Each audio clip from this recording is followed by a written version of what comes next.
Hi friends, RC Benagal channel ವೀಕ್ಷಣೆ ಮಾಡುತ್ತಿರುವ ಸಮಸ್ತ ವೀಕ್ಷಕರಿಗೆ ನಮಸ್ಕಾರ. ನಾನು ನಿಮ್ಮ ಪ್ರೀತಿಯ ರವಿಚಂದ್ರ ನಾಯಕ್ ಬೇತ್ರಿ ಬೆನಗಲ್.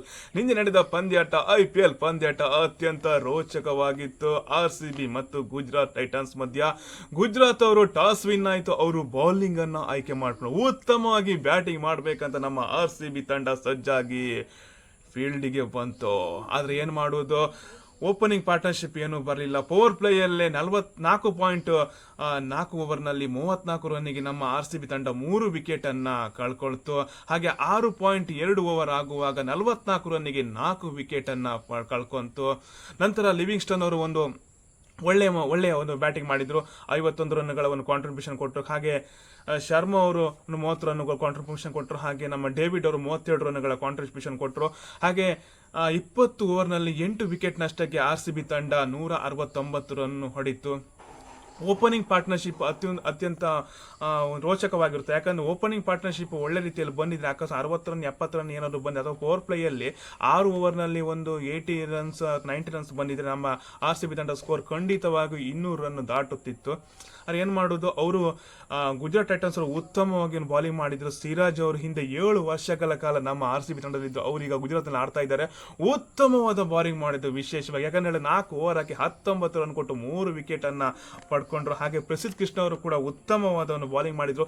4 ಓವರ್ ಹಾಕಿ 26 ರನ್ ಕೊಟ್ಟು 1 ವಿಕೆಟ್ ಅನ್ನ ಪಡ್ಕೊಂಡ್ರು. ಹಾಗೆ ಸಾಯಿ ಕಿಶೋರ್ ಅವರು 4 ಓವರ್ ಹಾಕಿ 22 ರನ್ ಕೊಟ್ಟು 2 ವಿಕೆಟ್ ಅನ್ನ ಪಡ್ಕೊಂಡ್ರು. ಉತ್ತಮವಾದ ಬಾಲಿಂಗ್ ದಾಳಿ ಗುಜರಾತ್ ಅವರು ಮಾಡಿದ್ರು. ಮತ್ತೆ ಅವರು ಬ್ಯಾಟಿಂಗ್ ಕೂಡ ಅದೇ ಗುಜರಾತ್ ಅವರು ಕೂಡ ಉತ್ತಮವಾಗಿ ಬ್ಯಾಟಿಂಗ್ ಮಾಡಿದ್ರು.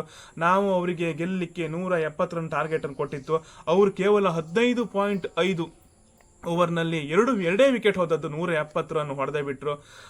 ಸುದರ್ಶನ್ ಅವರು 49 ರನ್ ಹೊಡೆದ್ರು.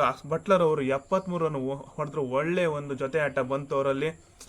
ನಮ್ಮ ಟೀಮಿನಿಂದ ಇವರು ಭುವನೇಶ್ವರ್ ಕುಮಾರ್ ಅವರು 4 ಓವರ್ ಹಾಕಿ 23 ರನ್ ಕೊಟ್ಟು 1 ವಿಕೆಟ್ ಅನ್ನ ಪಡ್ಕೊಂಡ್ರು. ಉತ್ತಮವಾದ ಒಂದು ಎಕಾನಮಿ ರೇಟ್ ಅಂತ ಹೇಳ್ಬೋದು. ಆದ್ರೆ ಉಳಿದ ಯಾರು ಬೌಲರ್ಗಳು ಎಕಾನಮಿ ರೇಟ್ ಅಷ್ಟೇನು ಕೊಡ್ಲಿಲ್ಲ. ಅದು ಸೆಕೆಂಡ್ ಟೈಮ್ ಫುಲ್ ಬ್ಯಾಟಿಂಗಿಗೆ ಪಿಚ್ ಟರ್ನ್ ಆದಾಗಿತ್ತು. ಅವ್ರು ಏನ್ ಮಾಡೋದು ಅಂತ ಹೇಳಿದ್ರೆ, ಇಲ್ಲಿ ಏನ್ ತಪ್ಪಾಯ್ತು RCB ಇದು ಮ್ಯಾಚ್ 2 ಮ್ಯಾಚ್ ನಾವು ಖಂಡಿತ ವಿನ್ ಆಯ್ತು.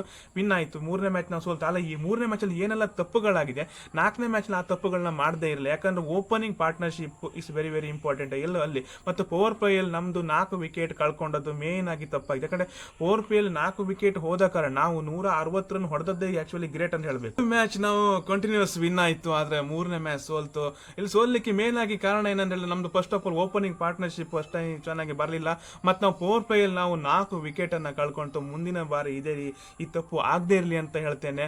4ನೇ ಮ್ಯಾಚ್ ಅಲ್ಲಿ ಇಲ್ಲಿ ಏನ್ ತಪ್ಪಾಯ್ತು, 4ನೇ ಮ್ಯಾಚ್ ಅಲ್ಲಿ ಅದನ್ನು ಸ್ವಲ್ಪ ಸ್ಟಡಿ ಮಾಡ್ಕೊಂಡು ಉತ್ತಮವಾಗಿ ಒಂದು ಬ್ಯಾಟಿಂಗ್ ಆಟ ಖಂಡಿತ ನಾವು ವಿನ್ ಆಗ್ತೇವೆ. ಯಾಕಂದ್ರೆ ಒಂದು ಮಾತು ಉಂಟಲ್ಲ, ಸೋತು ಗೆದ್ದರೆ ಅದುವೇ ಇತಿಹಾಸ ಅಂತ. ಹಾಗೆ ಮುಂದಿನ ಎಲ್ಲ ಪಂದ್ಯಗಳು RCB ವಿನ್ ಆಗ್ತಾ ಬರ್ಲಿ. ಗೆಲ್ಲುತ್ತಾ RCB ಗೆಲ್ಲುತ್ತಾ we are the fan of RCB.